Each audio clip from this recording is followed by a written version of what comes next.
एक ऐसा समय है जिस समय ये सब शुरू किया गया है और ये राजपाल एंड सन्स के द्वारा करो न चर्चा। तो ये आज के इस मुश्किल समय में, मुश्किल हालात में, जब पूरा देश लॉकडाउन है, ऐसे समय में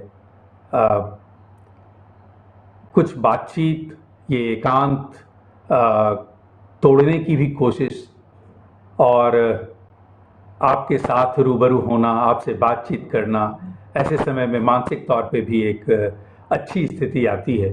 तो इसलिए अगर राजपाल एंड सन्स ने ख़ास तौर पर मैं मीरा जौहरी जी का धन्यवाद देना चाहूँगा और प्रणव जौहरी जी का भी, जिन्होंने इस तरह का एक कार्यक्रम शुरू किया जिससे कि लेखकों का पाठकों के साथ संवाद हो सके और इस संवाद में जो अकेलापन है, जो एकांत है, उसको भी थोड़ा कुछ कम किया जा सके साहित्य के जरिए, बातचीत के जरिए, विषय भी कुछ इस तरह का हो। तो ये बहुत ही खूबसूरत, बहुत ही बढ़िया शुरुआत है। और ऐसे समय में हालांकि बड़ा मुश्किल है इस समय साहित्य को लेकर ख़ास तौर पे बात करना और साहित्य पर बात करना, कई बार मुश्किलें आती हैं जब आप अकेले हैं और जिस मुश्किल में हैं और सब लोग घर में बंद हैं, आज 9-10 दिन हो गया लगभग, तो मुश्किल तो है, इसमें तो कोई शक नहीं है। लेकिन इसी मुश्किल में सबसे बड़ी ज़रूरत धैर्य की होती है और उस पूरे धैर्य के साथ इस समय को जब आप कोशिश करेंगे निकालने की, तो निश्चित तौर पे वो बेहतर तरीके से आगे बढ़ेगा। अभी प्रभात रंजन जी जुड़ गए हैं, स्वागत है आपका प्रभात जी।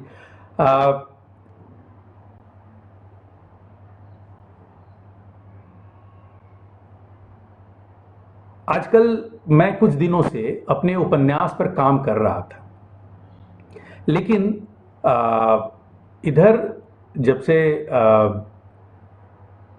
लगभग 7-8 दिन पहले से जो दिल्ली से बिहारी मजदूर के निकलने का दृश्य या उत्तर प्रदेश के या मजदूरों का ओवरऑल जिस राज्य के भी थे, उनको जब निकलते हुए अपने बच्चों के साथ, अपने परिवार के साथ देखा, वो बहुत विचलित कर देने वाला दृश्य था। तब से थोड़ा मेरा जो काम चल रहा था पिछले साल से ही, और अभी स्टोरी लाइन पर हमने अपना काम शुरू किया था उस नए उपन्यास के लिए, तो वो अब अंतिम चरण में था। लेकिन ऐसी स्थिति है, माना स्थिति है कि कुछ सकारात्मक, कुछ उस तरह से लिख पाना थोड़ा सा कठिन हो रहा था। और बाद में और भी कई सूचनाएं और खबर, और इधर 2-3-4 दिनों में जो थोड़ा तेज़ी से बढ़ा है देश भर में, तो ये थोड़ा सा एक मुश्किल सा रहा मेरे लिए भी मानसिक तौर पे। और एक तरह से मेरा जो वो लेखन जो मैं करने की कोशिश कर रहा था, वो लगभग ठहर सा गया है। और दिमाग में बहुत सारी चीज़ें चलती रहती हैं, बहुत सारी बातें चलती रहती हैं, लेकिन इस कोरोना जैसी महामारी पे, हालांकि कोरोना जैसी महामारी को देखने के बाद मैं नए विषय पर जिस तरह का काम कर रहा था, तो एक चीज़ मेरे दिमाग में बार बार चल रहा था कि बहुत सारी सभ्यताएं जो गायब हो गई, विलुप्त हो गई, नष्ट हो गई, तो क्या हुआ होगा वैसे समय में जब वो पूरा का पूरा गायब हो गया, वो समाज, वो संस्कृति गायब हो गई, तो वो कहाँ, कैसे उनका खात्मा हुआ, कैसे अंत हुआ।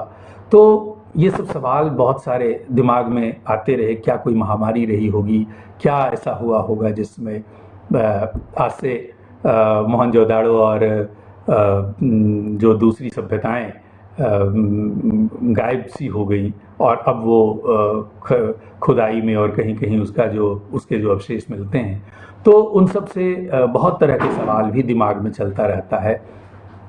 और उनके साथ बहुत सारी बातें, बहुत सारे विचार, बहुत सारी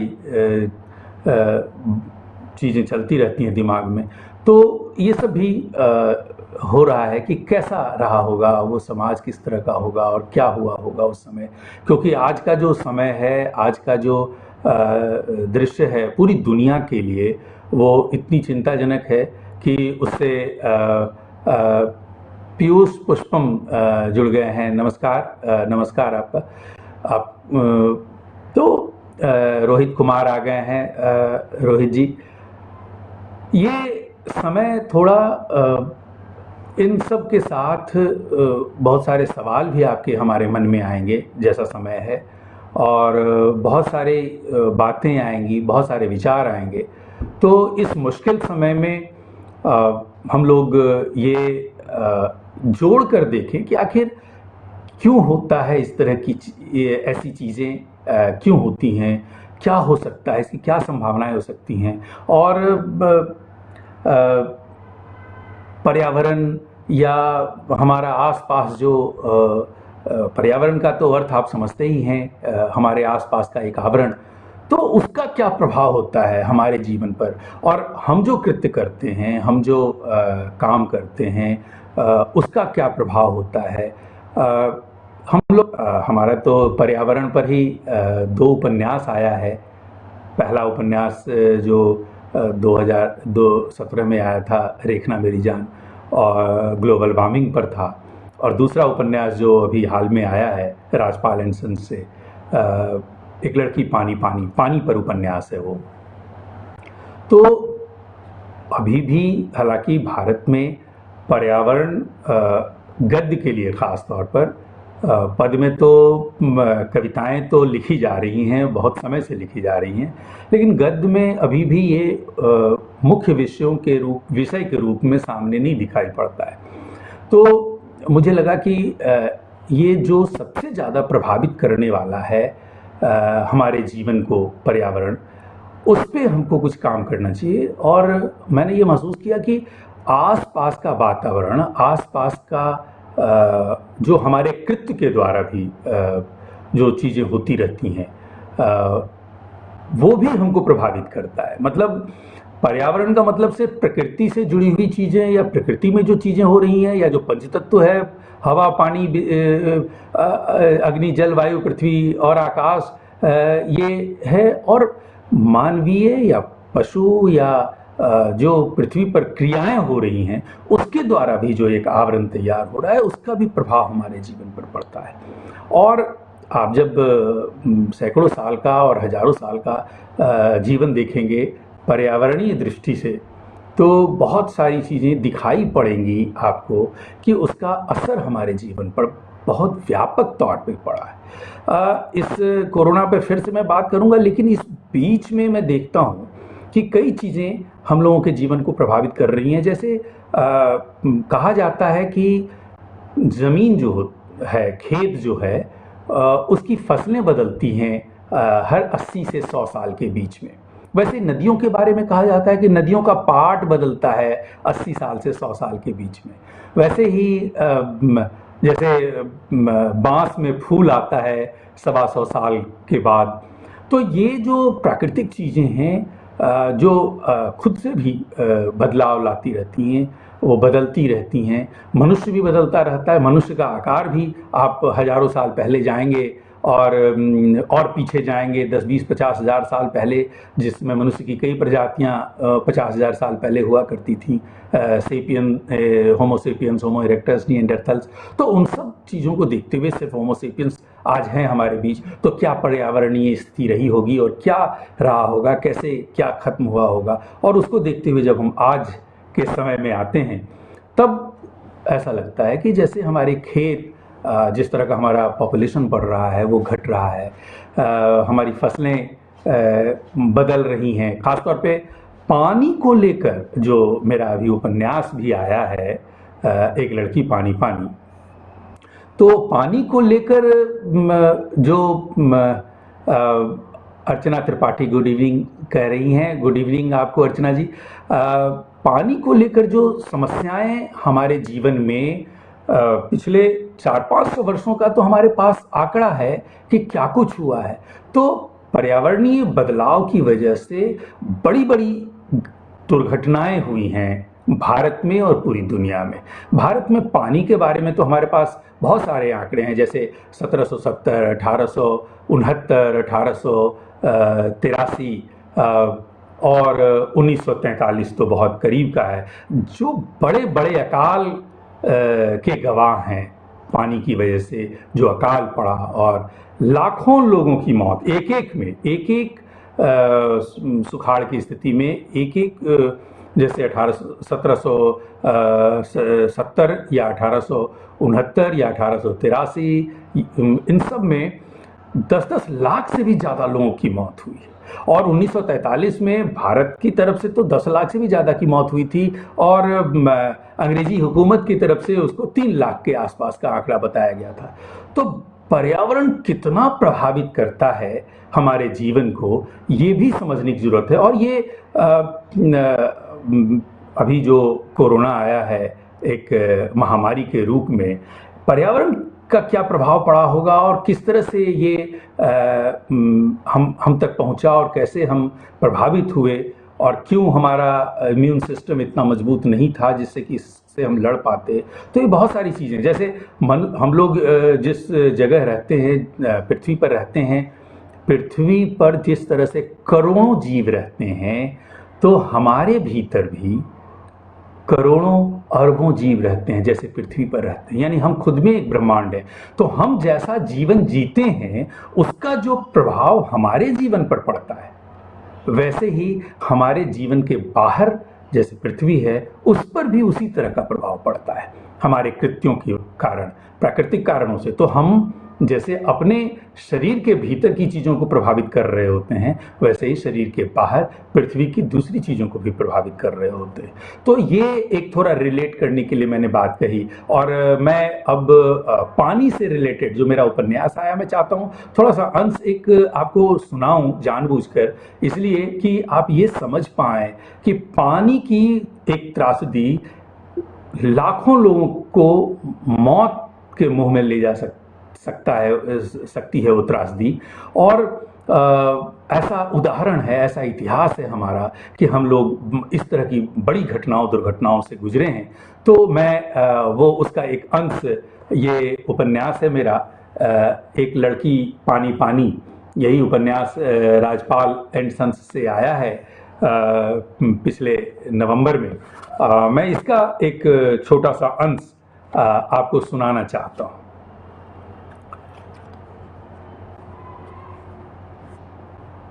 चारों ओर भावात्मक हाहाकार था। भीमसर गांव में सिर्फ बूढ़े और औरतें ही बचे थे। उसमें भी अधिकांश या तो काल के गाल में समा चुके थे या उसके रास्ते में थे। कहते हैं जिंदगी के संघर्ष में औरतें बड़ी जीवट होती हैं। टन टन टन मंदिर में घंटी बजाती एक अर्ध नग्न औरत विलाप कर रही थी। हे संकट मोचन कृपानिधान, हमारे पापों को क्षमा करो, हमें इस विपत्ति से बाहर निकालो बजरंगबली। पार्वती दौड़ती हुई कुएं के पास गई थी। कुएं की घिरनी के सहारे बाल्टी नीचे लटकाई थी उसने। भले ही आंखों का पानी सूख गया था, पर उसकी जल्दबाजी में एक उम्मीद जिंदा थी। जिंदगी की उम्मीद, जिंदगी से उम्मीद, जिंदगी के लिए उम्मीद।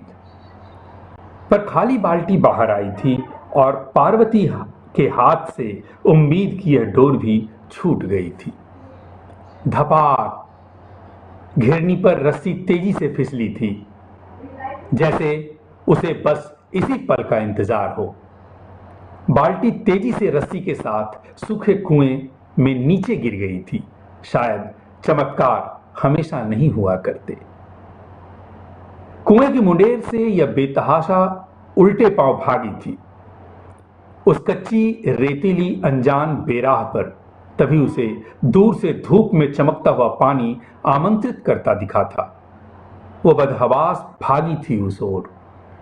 अरे, अभी यहीं तो पानी था, कहाँ गया पानी? हे श्याम बाबा, वह चीखने लगी थी। उसे थोड़ी दूर पर फिर पानी आमंत्रित करता दिखाई पड़ा था। वह फिर विश्वास के साथ दौड़ी थी, पर पानी किसी बुझबुझौल की तरह गायब हो गया था। पार्वती विचलित होकर रेतीली जमीन खोदने लगी थी, जैसे कि उसका कोई सामान वहीं कहीं खो गया हो। उसकी आंखों में एक तरह की चमक उभर आई थी, मानो गड़ा खजाना हाथ लग गया हो। थोड़ा ही खोदने पर उसकी उंगलियां गीली होने लगी थीं। उसे लगा कि बस अब वह पानी के बिल्कुल करीब है। वह चिलचिलाती धूप में उसका कंठ सूख रहा था। हल्की महीन पानी की बूंदें उसके ललाट पर भी पसीज आई थीं। हाँफती हुई पार्वती सूखे कंठ को थोड़ा गीला करने के लिए चमकती हुई आंखों से अपनी उंगलियां चाटने लगी थी। नमकीन लगा था उसे। अजीब सा मुंह बनाते हुए वह अपनी उंगलियां देखने लगी थी। उसकी उंगलियां बालू से रगड़ खाकर छिल गई थीं और उससे खून रिस रहा था। उफ! मुंह से बरबस हृदय फाड़ दर्द उभर आया था। उसकी आंखों से जैसे चमक गायब हो गई थी। सूखते हलक को भी पानी की कुछ उम्मीदी देने के लिए अपना ही खून चाटना उसे भीतर से भयावह रूप से कचोट गया था। पार्वती निर्जल आंखों से रोते हुए चीत्कार कर उठी थी। उसकी अपनी आंखों ने भी पानी देने से मना कर दिया था। अचानक जैसे उसे अपनी बच्ची की याद आ गई थी और वह हवा के वेग की तरह घर की ओर भागी थी। दौड़ते हुए घर का दरवाजा हाथ से धकियाया था और बेचैनी के साथ अंदर घुसी थी। हिचकियां लेकर रोती हुई बच्ची को पार्वती ने उठाया था, चूमते हुए उसे अपने सीने से लगा लिया था और गला फाड़ कर रोने लगी थी। बिन आंसू बस रोती रही थी। रोते हुए मुंह की बनावट उसके भीतरी दर्द को बयान कर रही थी। कुछ देर बंदरिया की तरह सीने से चिपकाए रहने के बाद जैसे वह होश में आई थी। उसे कुछ भी सूझ नहीं रहा था। तभी उसने बच्ची को सीने से अलग करते हुए अपनी लहूलुहान उंगलियां उसे चटाई थी। कुछ पल के लिए लगा जैसे भूख प्यास से तड़प रही बच्ची ने खून चाटकर थोड़ी राहत पाई हो, पर अगले ही पल वह बच्ची जोर जोर से रोने लगी थी और फिर मूर्छित हो गई थी।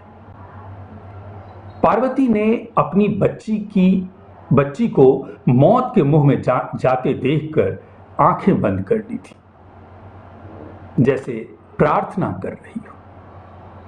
कुछ पल प्रार्थना मुद्रा में रहने के बाद जब उसने आंखें खोली तो लगा जैसे कोई गुत्थी सुलझ गई हो।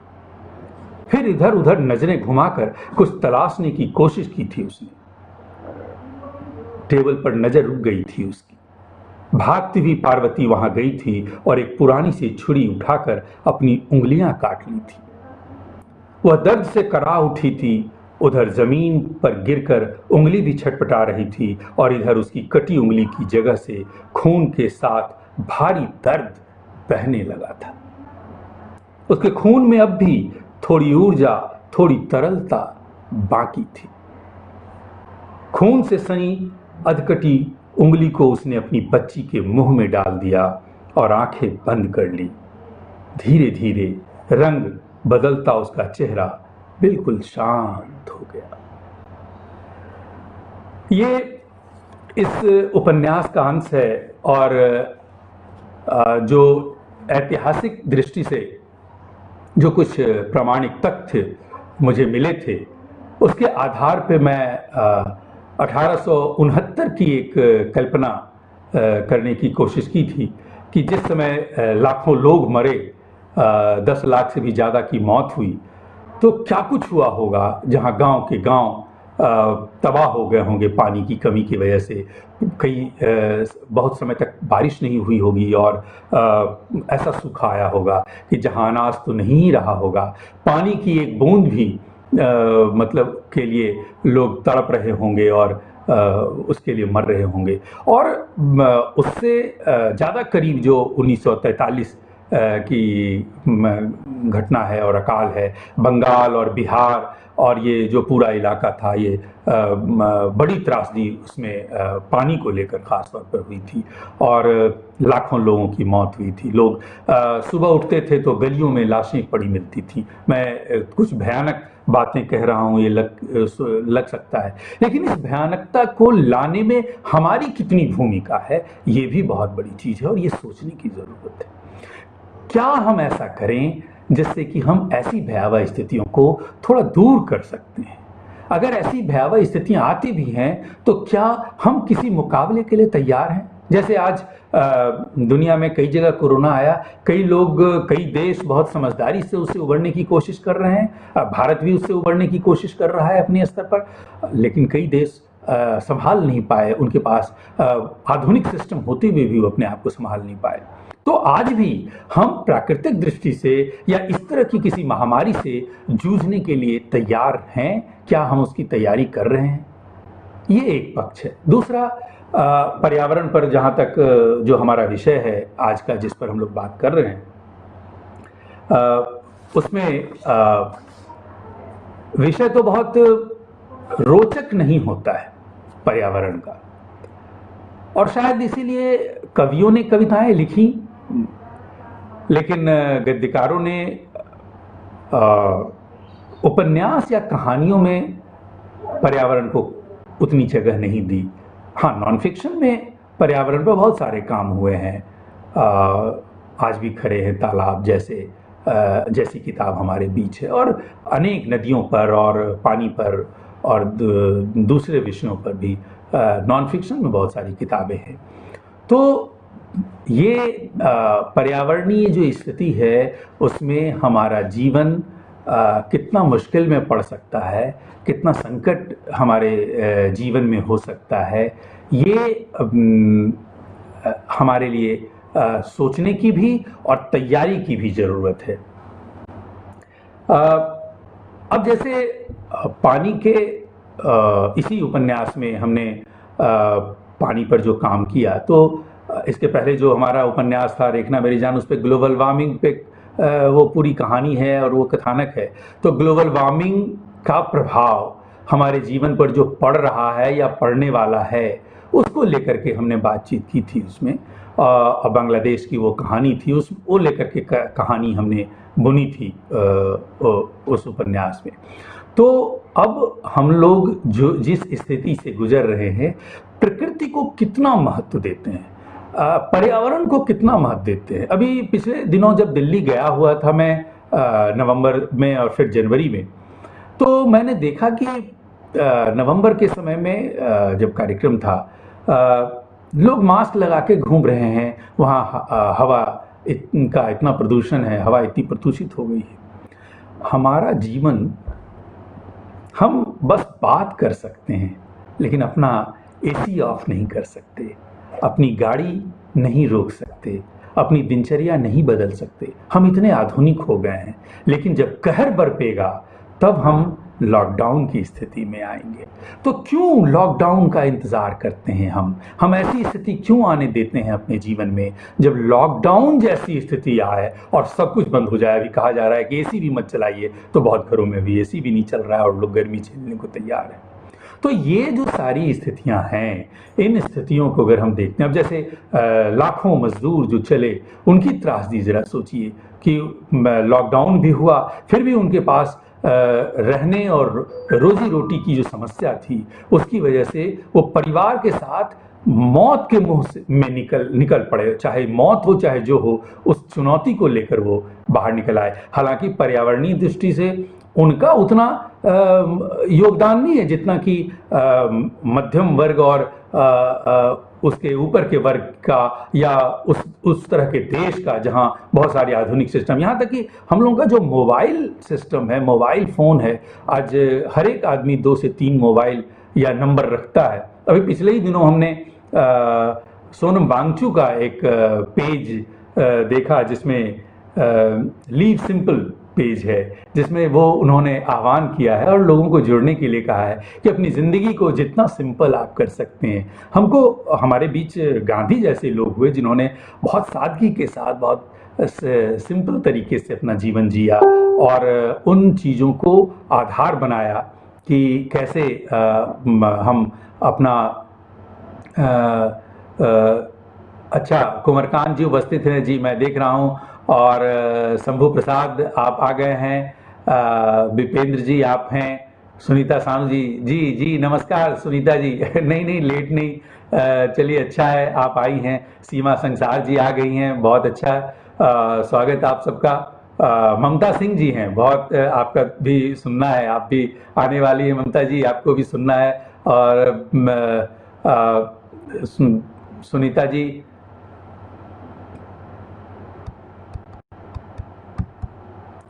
हाँ मैं देख रहा हूँ। और भी सुनीता जी आप लिख रही हैं, अच्छा अर्चना जी आप लिख रही हैं, बहुत अच्छी बातें, जी धन्यवाद आपका। सुनीता जी लिख रही हैं, आपने जितने भी विषय लिए हैं उपन्यास के लिए दूसरे किसी ने भी नहीं लिए हैं, लेकिन आपका उपन्यास एक संदेश तो देता ही है, रोचकता भी बनी रहती है। बहुत बहुत धन्यवाद आपका सुनीता जी, आप सुनीता शानू जी, आप तो हमेशा प्रोत्साहित करती रहती हैं। एक कोशिश जरूर रही है ऐसे विषय उठाने की जिसमें जिन विषयों पर भारतीय भाषाओं में, हिंदी में खास तौर पर उतना काम नहीं हुआ है। बालेंदु द्विवेदी जी आ गए हैं, बहुत स्वागत आपका, बहुत अच्छा लगता है आपको सुनना भी, अभी आपका सुना भी था।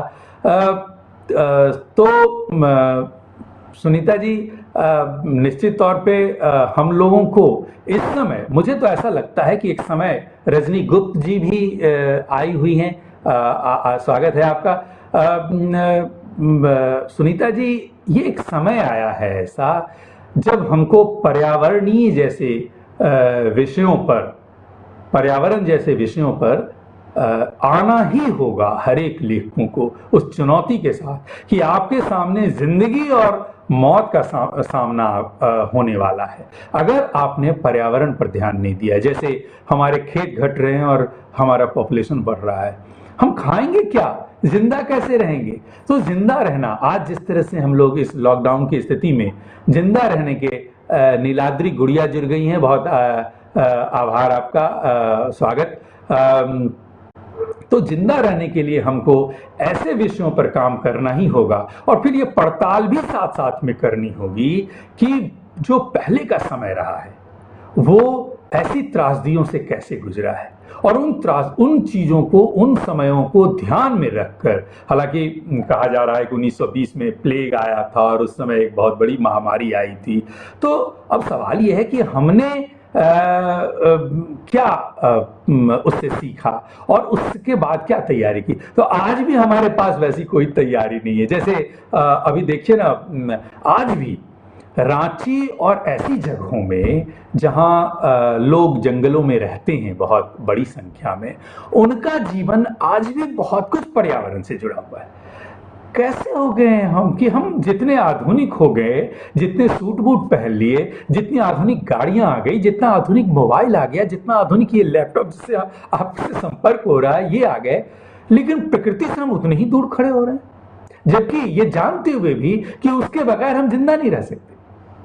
वो उन्हीं पंच तत्वों से हम बने हैं और उन पंच तत्वों को, और इसीलिए आप देखें, अगर हम उस पर आएंगे अभी अपने साहित्य पे कि कैसे उस पे काम हुआ है, उससे पहले हम ये बताना चाहते हैं कि आज भी आदिवासियों में पर्यावरण के प्रति मतलब पानी, पेड़, जंगल, पहाड़, पत्ते, फूल, इनकी कितनी आराधना, इनकी कितनी पूजा होती है। हालांकि हमारे समाज में अभी भी फसलों को लेकर, जब फसल कट के आता है, हम लोग सतवानी, अभी आने वाला है 13 अप्रैल को, तो सतवानी मनाएंगे नए फसल के साथ। हालांकि इस बार बारिश के कारण फसलें थोड़ी खराब हुई हैं, थोड़ी क्या बहुत नुकसान हुआ है उसका, फसलों का। और हमारे मजदूर भाई अभी देश भर से, बिहार, यूपी, मध्य प्रदेश, इन सब में लौट रहे हैं अपने गांव की ओर, तो उनके लिए भी चुनौती है। लेकिन फसलें नई आई हैं, आधा अधूरा ही सही, वो मजदूर अभी भी खेतों में काम कर रहे हैं, फसलें कट के घर आ रही हैं, लोग ले जा रहे हैं, तो इससे थोड़ी राहत मिलेगी कि खाने को तो कुछ होगा फसलों के माध्यम से। तो इन फसलों की स्थिति बनी रहे, अच्छी हाँ नीलाद्री जी आप लिख रही हैं कि आप उपस्थित हैं और मैं लीक से हटकर लिखता हूं, बहुत आभार आपका।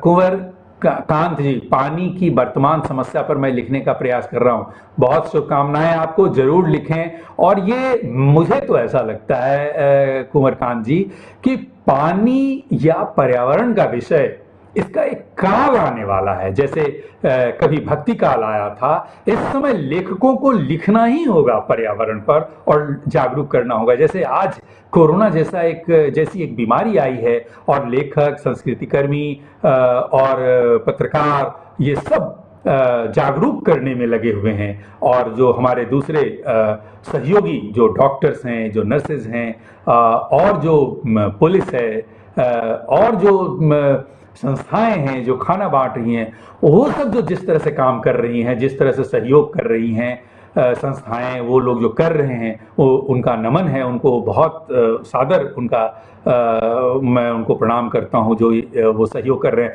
लेकिन हमको इन सब के साथ समझना होगा, इन सब के साथ देखना होगा कि कैसे हम इनका मुकाबला ऐसा करें कि हम खुद इसके लिए तैयार हो सकें कि ऐसी मुश्किल आए। लक्ष्मी शुक्ला जी जुड़ गई हैं, वो लिख रही है, बिल्कुल सही कह रहे हैं आप, बहुत धन्यवाद लक्ष्मी शुक्ला जी। सुनीता सानू जी आप फिर लिख रही हैं कि बिल्कुल सही कहा आपने, अब जो यह लॉकडाउन हुआ है इसकी वजह यही है कि हमने वह सब न देखा न पढ़ा जो आप लिख चुके हैं, जिसे आपने बहुत पहले लिखकर सचेत भी कर दिया था।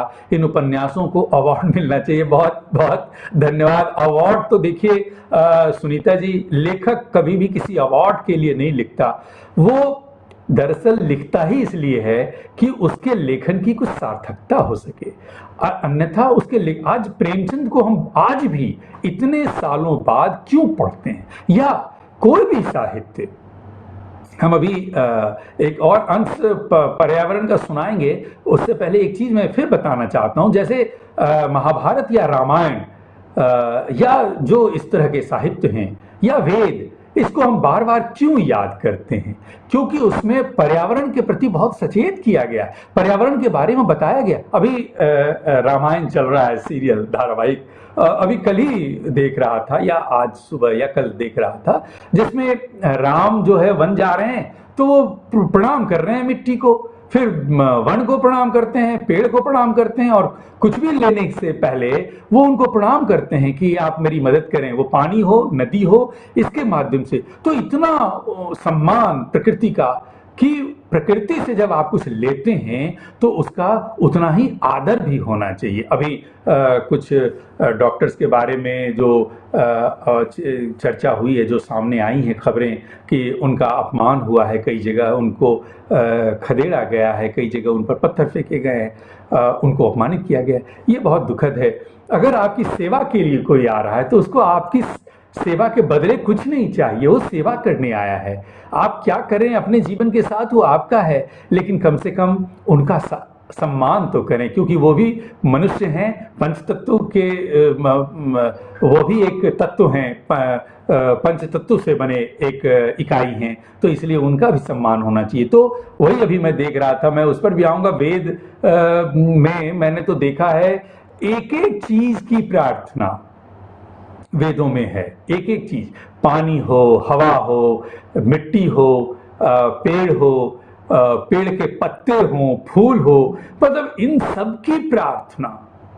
और आप देखें अपने उन ग्रंथों में,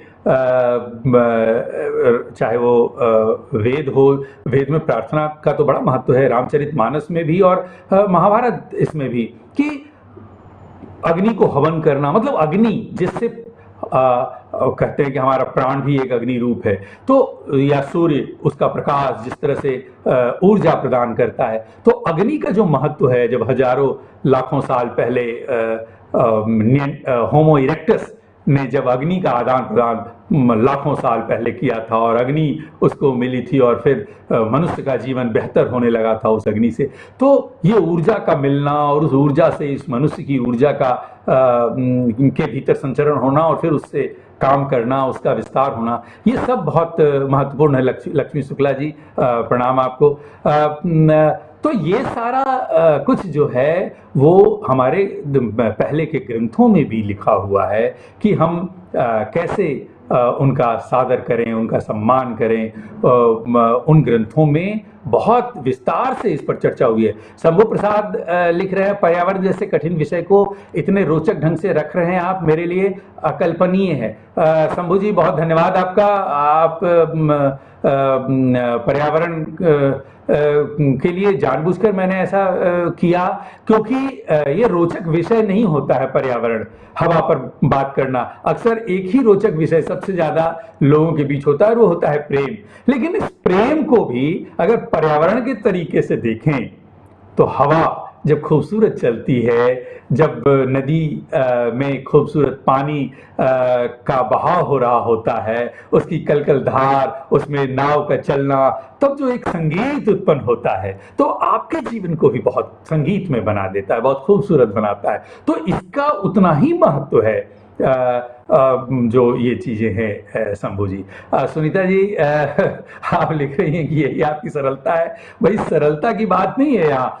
पर्यावरण ऐसा विषय है जिससे हम कहीं भूल गए, और पर्यावरण या अध्यात्म, कुछ जो ये इस तरह के ग्रंथ हैं, इस तरह की किताबें हैं, उसको आध्यात्मिक किताब कहकर लाल कपड़े में बांध कर कहीं हमने रख दिया है। अरे, पढ़कर तो देखें, वो लाल कपड़े में बांधने की चीज नहीं है।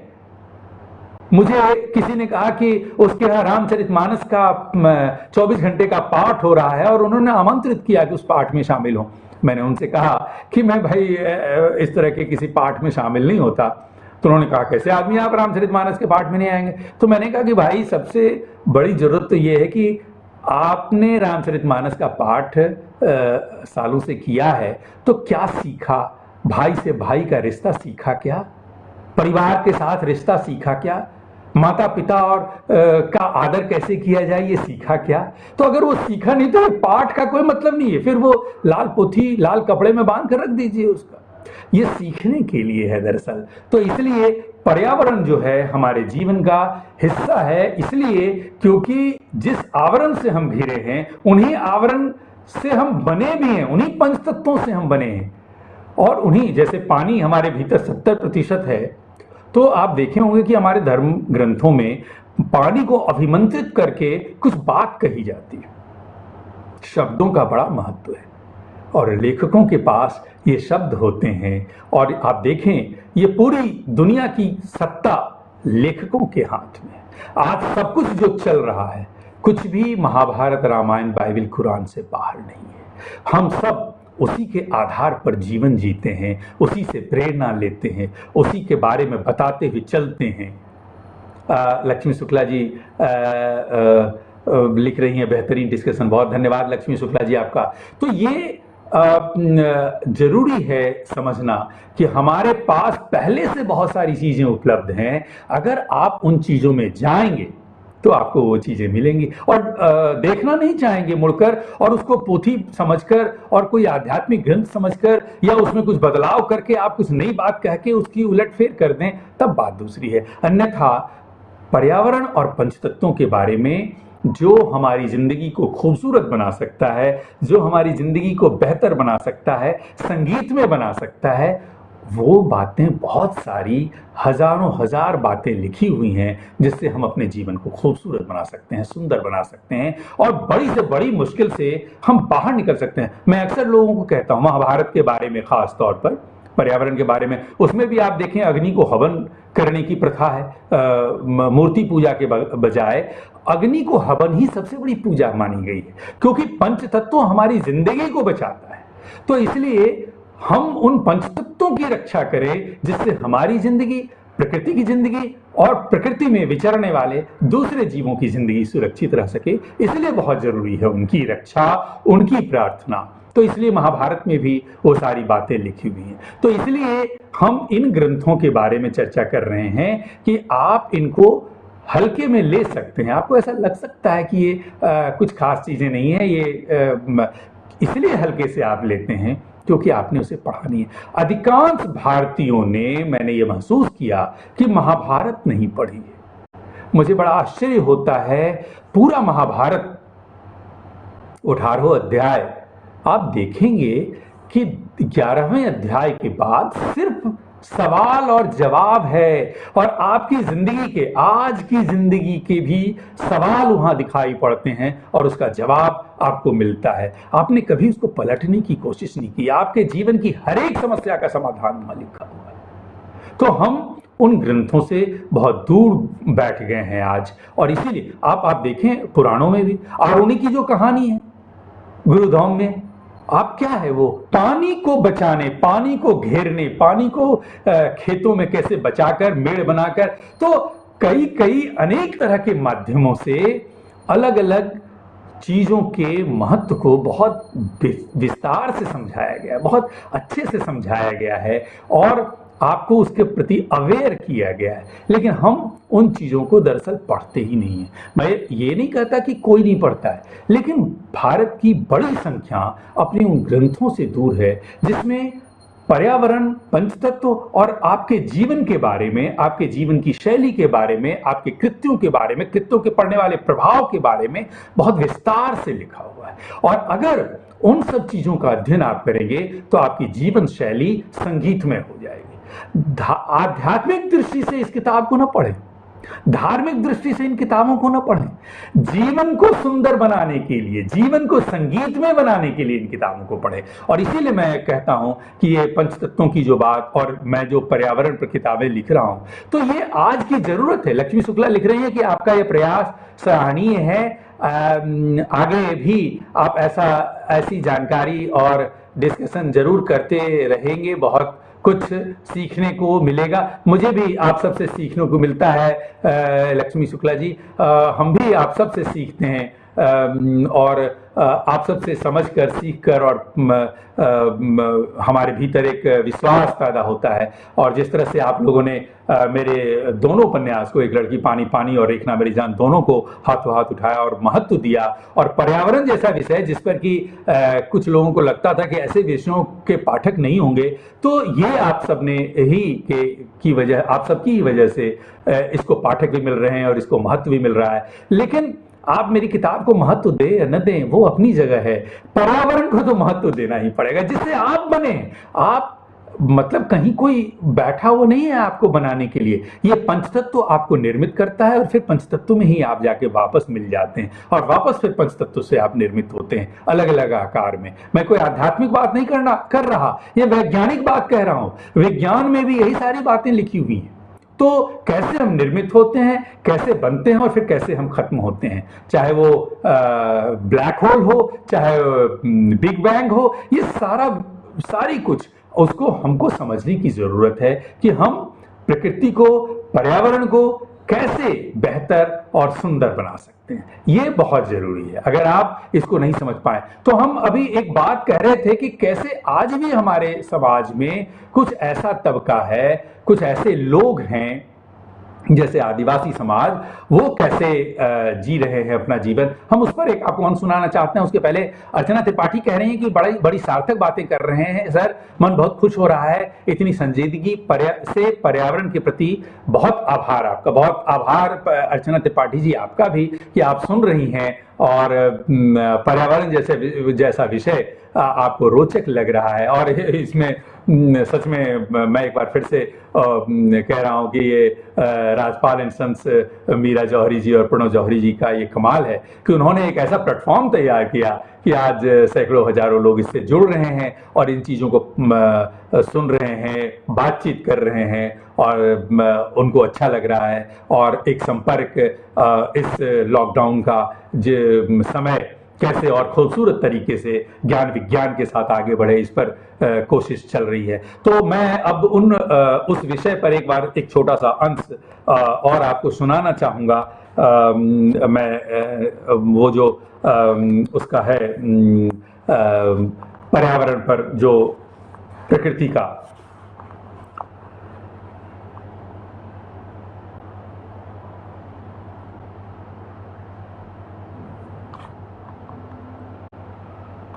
श्री, यह हमारे यहाँ का ट्रेडिशनल खाना है। भात, लाल साग, दाल और सलाद। कहते हुए विकास मुस्कुराया था। अच्छा, पर यह दाल थोड़ी अलग लग रही है। किस चीज की दाल है? श्री ने भात में दाल सान कर कौड़ लेते हुए पूछा था।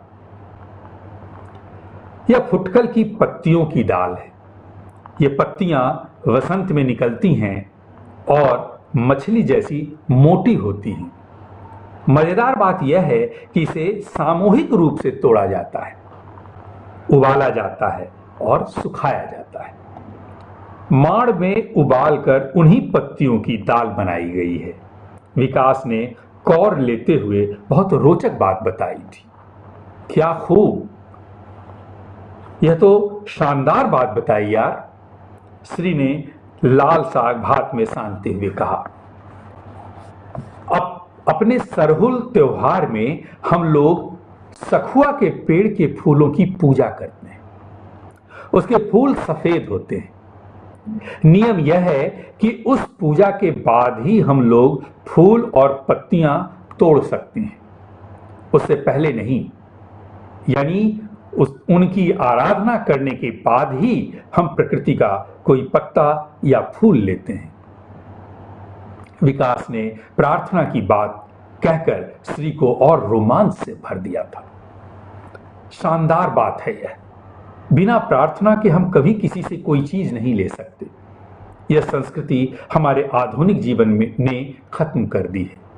खेत, पेड़, पहाड़, पानी, नदी, हवा आदि पर हम मनुष्य अपना पूर्ण अधिकार समझते हैं, जैसे यह सब सिर्फ हमारे लिए बने, जैसे उनके जीवन का उनके लिए कोई अर्थ ही नहीं। यहां तक कि पशुओं को भी अपना गुलाम बना लिया है। वैसे जब हम आदमी को गुलाम बनाने से नहीं चूकते तो बाकी चीजों की क्या अहमियत है? श्री हाथ में कौर लिए ठहर सी गई थी। खुटार के फूल और नई कोपलों की भी दाल और सब्जियां बनाने की परंपरा है हमारे यहाँ। वाह, बहुत स्वादिष्ट है विकास। तुम्हारे समाज का यह प्रकृति प्रेम भी बहुत मोहक और आकर्षक है। काश कि हम इस संस्कृति को बचा पाएं। तथाकथित आधुनिक समाज ने तो अपने लोभ लाभ के चक्कर में इसे बहुत पहले ही छोड़ दिया है, श्री ने उंगलियां चाटते हुए कहा था। अब ये जो अंश मैंने सुनाया, ये अंश जो है इसीलिए सुनाया कि ये जो आधुनिक चीजें हैं हमारे जीवन की, जिस पे भी हम लोग संवाद कर रहे हैं, क्या इनको करते हुए इसके इस ऐसे विस्तार से बच सकते हैं जिससे कि हमारी प्रकृति बची रह सके, हमारे पेड़ बचे रह सकें, हमारा पानी बचा रह सके, हमारी वो अग्नि वाली ऊर्जा बची रह सके, हमारे पशु बचे रह सके। आज क्यों वन में संरक्षण दिया जाता है ऐसे पशुओं का जो विलुप्त होने लग रहे हैं? इसकी वही वजह, हमारा पॉपुलेशन भी बहुत तेजी से बढ़ रहा है, खेत घट रहे हैं, खेतों में हमारी कंक्रीट बिल्डिंग्स खड़ी हो रही हैं और उन्हीं खेतों में अब खेत घट जाएंगे। आप सोचिए कैसी स्थिति हम खुद तैयार करते जा रहे हैं। तो ऐसी स्थितियों के लिए रोहित कौशिक जी आ गए हैं, हर्ष राज ज्वाइन कर लिए हैं, स्वागत आपका। तो हम अपने लिए कैसी स्थिति तैयार कर रहे हैं, ये बहुत समझने सोचने की जरूरत है। और इस पर बहुत लोगों ने बहुत तरह के साहित्य तो पहले ही लिखे, इसीलिए मैंने ये अंश सुनाया कि कैसे हम लोगों को अपनी चीज़ों को बचाना चाहिए, और हम अगर प्रकृति से कुछ लेते हैं तो किस तरह से उससे प्रार्थना के साथ हम उससे ग्रहण करें। गांधी जी का तो वो किस्सा कितना फेमस है, जब उनका एक पत्थर छूट गया था और वो उस पत्थर के इंतजार में थे कि नहीं मेरा उसी एक पत्थर पर अधिकार है। आज हम ऐसा करते हैं क्या? आज हम ऐसा नहीं करते। आज एक नहीं कई कई चीज़ें हम जुटा कर रखते हैं, अगर ये नहीं है तो वो चाहिए, वो नहीं है तो वो हो जाए, और हम उन चीज़ों से कभी अपने आप को मतलब संयमित नहीं रख पाते। पहले एक बड़ी अच्छी बात कही जाती थी बरकत की, और कहा जाता था कि सुभाष जेड़िया बहुत अच्छी बातें सर, बहुत धन्यवाद आपका सुभाष जी। तो पहले ये कहा जाता था, आप जरा सा सोचें, ज़्यादा एक कोशिश जो अभी चल रही है कि ज़्यादा से ज़्यादा चीज़ें जब हमारे पास होंगी अलग अलग तरह की, तो ज़्यादा सुख प्राप्त होगा। बहुत बड़ी गलत फहमी है भाई ये। कभी भी ज़्यादा चीज़ों से ज़्यादा सुख, ऐसा नहीं होता कि ज़्यादा सुख मिलने लग जाएगा आपको। दरअसल बरकत की जो बात कही जाती थी वो वही बात थी कि कम चीज़ों में ज़्यादा सुख। तो आप खुद भी देखें कि आपके घर में जब सामान ज़्यादा होने लगता है तो उसकी रक्षा के लिए, उसको व्यवस्थित बनाए रखने के लिए आपका जीवन उसमें लगा रहता है। कैसी विडंबना है कि हम अपने जीवन को मतलब सिर्फ इस काम के लिए लगाए रखते हैं कि जो बहुत सारी चीज़ें हमने जुटा ली हैं उसको संरक्षित सुरक्षित रह सकें, अपने जीवन को भी उसमें दांव में लगाए रखते हैं उसी वजह से।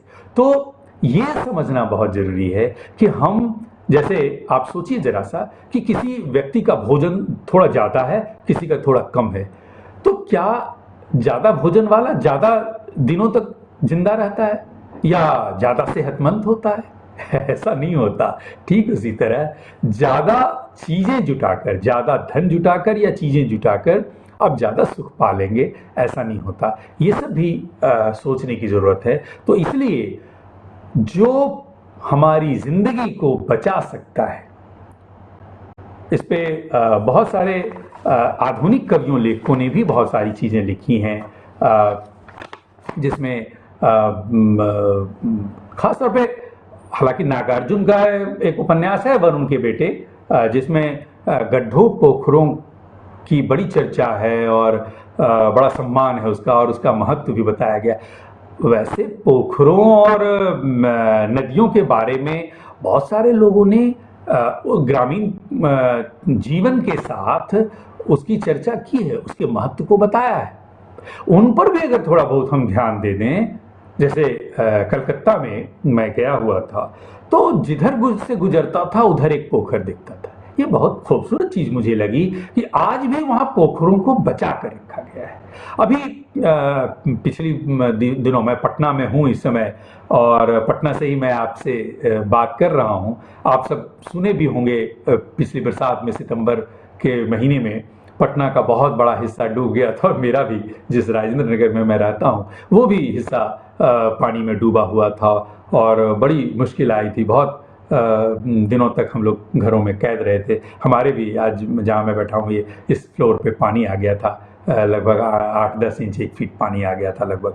तो अब आप सोचिए जरा कि हम कैसी ज़िंदगी में जी रहे हैं कि अपने लिए प्रकृति को बदलाव लाने में के लिए मजबूर कर रहे हैं। अब आप देखिए जरा, प्रकृति भी अपने समय को बदल रही है।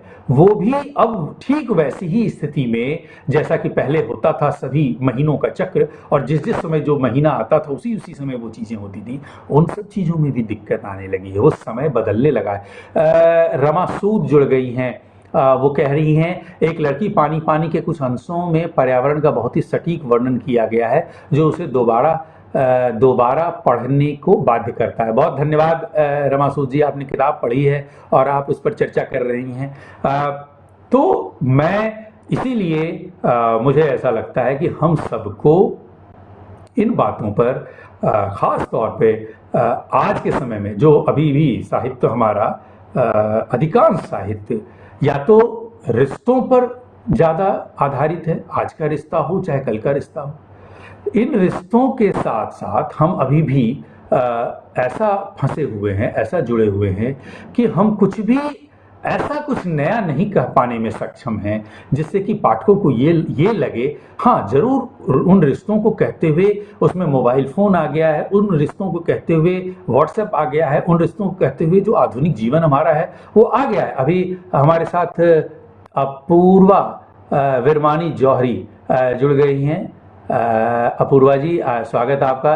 जो अंश आपने पढ़ा उसके एक हिस्से ने मुझे अपनी नानी की याद दिलाई। बहुत बहुत धन्यवाद। आधुनिक जीवन में हम बिना प्रार्थना के सब कुछ लेना अपना हक समझते हैं, लेकिन आज भी मेरी नानी खाना खाने से पहले अपनी थाली में परोसे खाने की प्रार्थना करती हैं।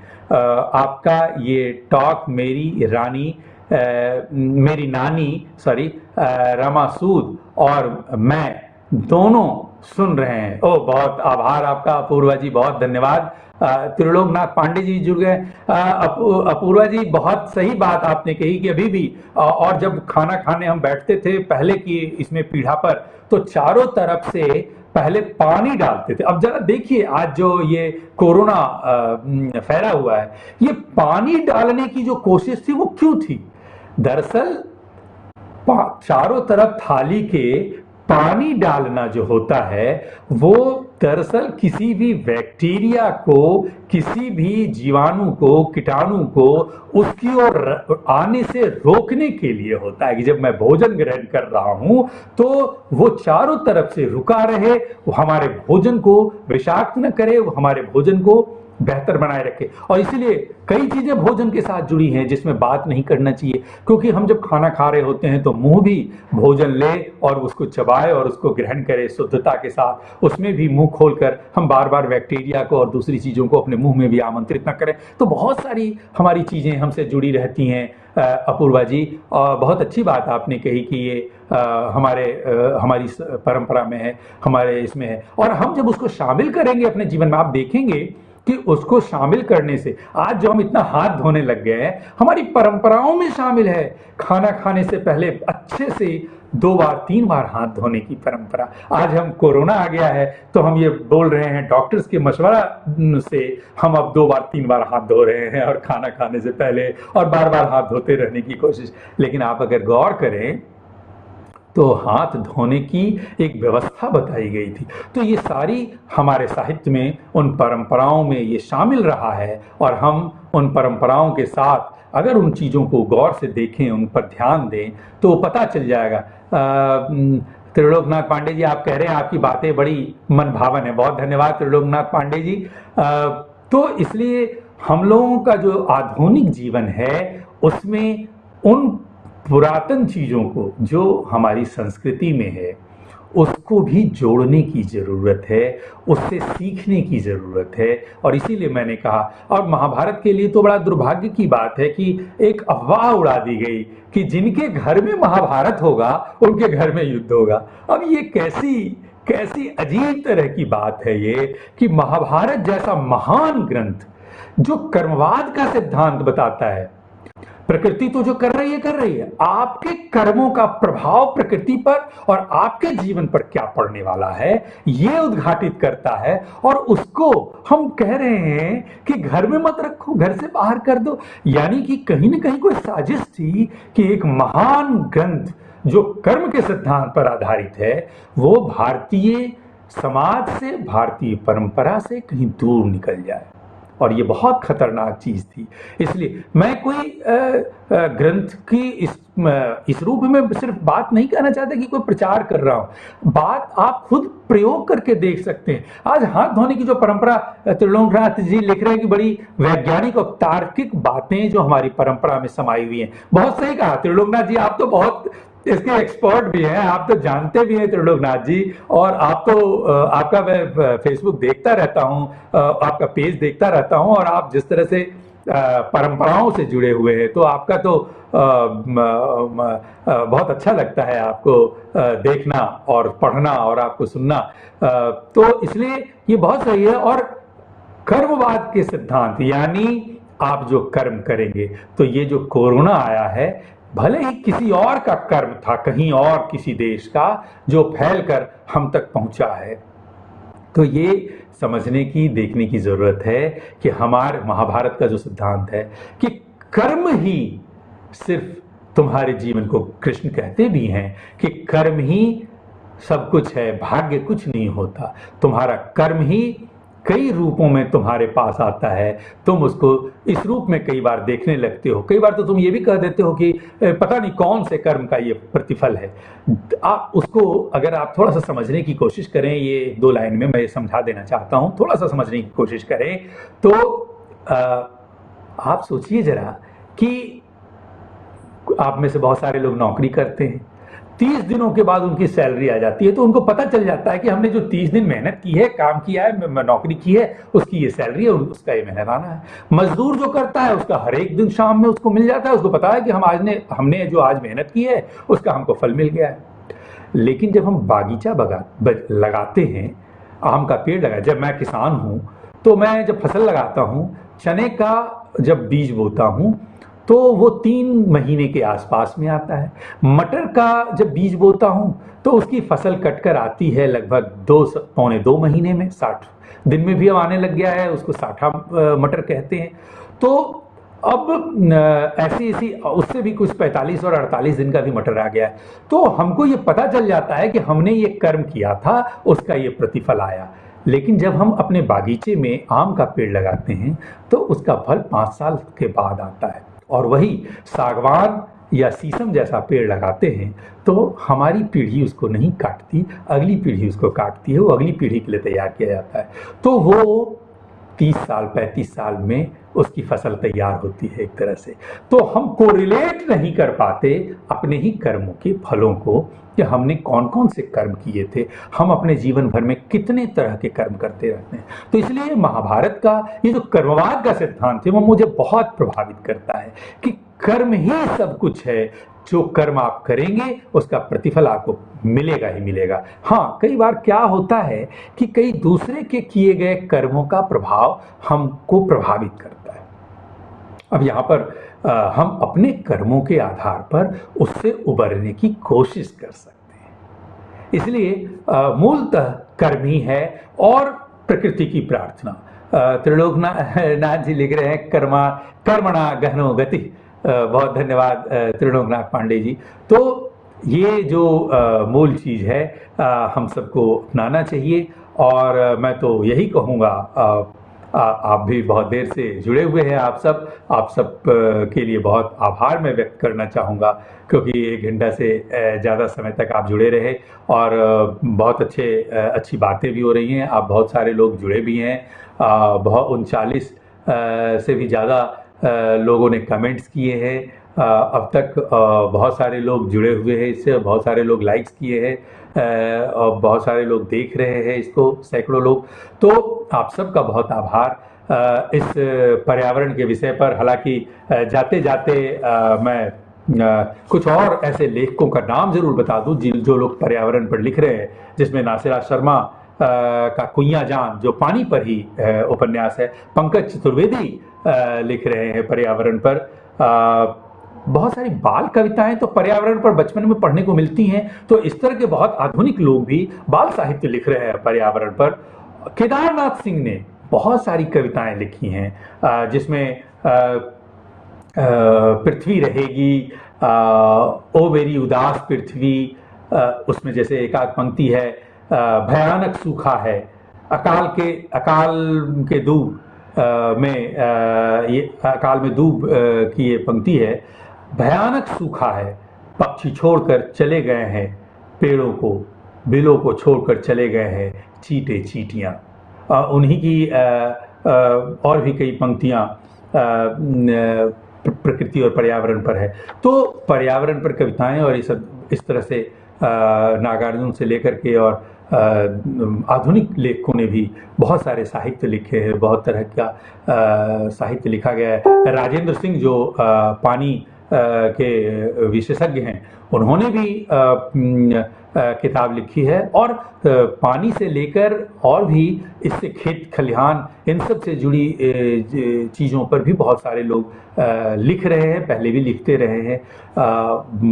और मुझे विश्वास है कि आगे आने वाला जो समय है वो पर्यावरण का विषय होने वाला है और पर्यावरण काल एक तरह से आने वाला है, मुझे ऐसा लगता है। शंभू प्रसाद लिख रहे हैं, पानी की एक एक बूंद न बर्बाद करने की अपील अवश्य अपने पाठकों से कर दीजिएगा।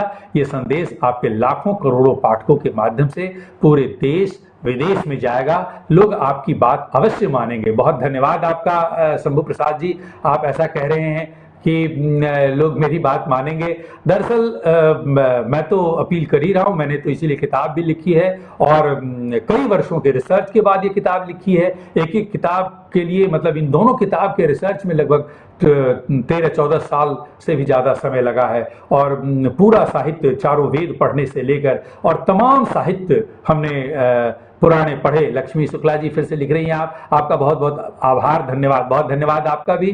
तो इसलिए आप सब पर्यावरण को ध्यान में रखें। आप जिन प्रकृति से, जिन पंचतत्वों से बने हैं, उन बनाने वाले पंचतत्वों की भी रक्षा करें और उस पंचतत्वों से बनने वाले दूसरी चीजों, दूसरी इकाइयों की भी रक्षा करें।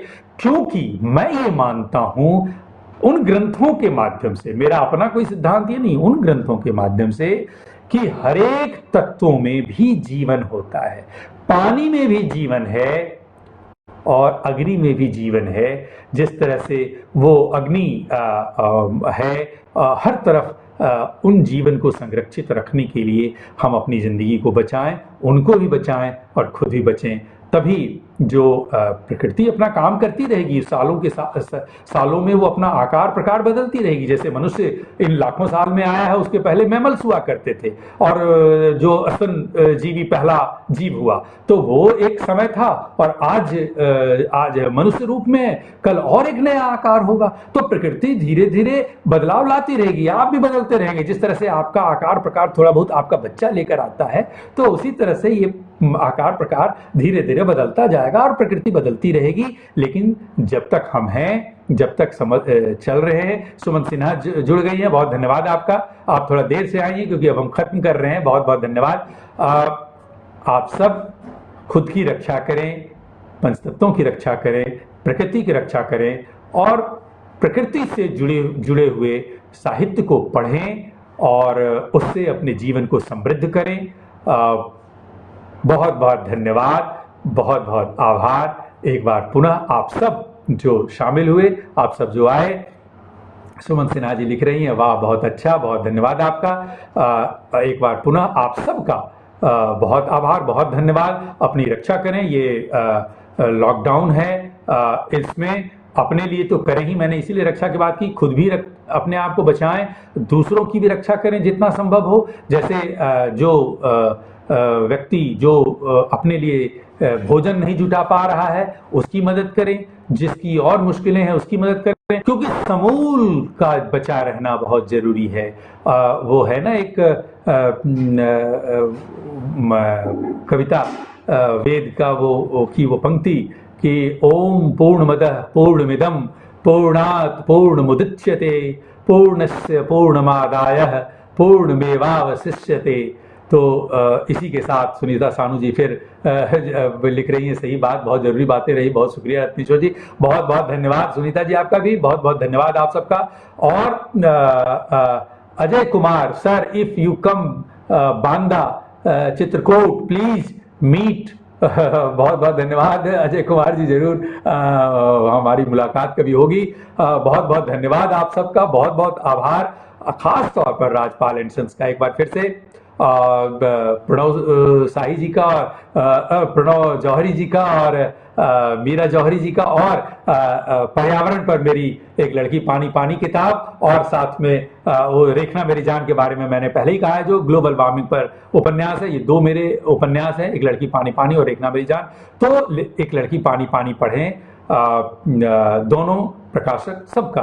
और आप सब जो शामिल हुए, लगभग 50 कमेंट्स होने को हैं, आप सबका बहुत आभार। अर्चना त्रिपाठी जी नमस्ते। गंगा शरण सिंह जी जुड़ गए हैं, बहुत बहुत आभार आपका, आप जुड़े। लेकिन अब बातें बहुत लंबी हो गई हैं, बहुत बहुत धन्यवाद। अंतिम समय में अगर कोई सवाल आ जाएगा तो मैं उसका उत्तर ले लूंगा, लेकिन आप सबको इसी के साथ बहुत बहुत धन्यवाद कहते हुए, सुमन सिन्हा जी लिख रहे हैं, बहुत वाह, बहुत अच्छी वार्ता, बहुत धन्यवाद आपका सुमन सिन्हा जी। सबको प्रणाम, बहुत बहुत धन्यवाद।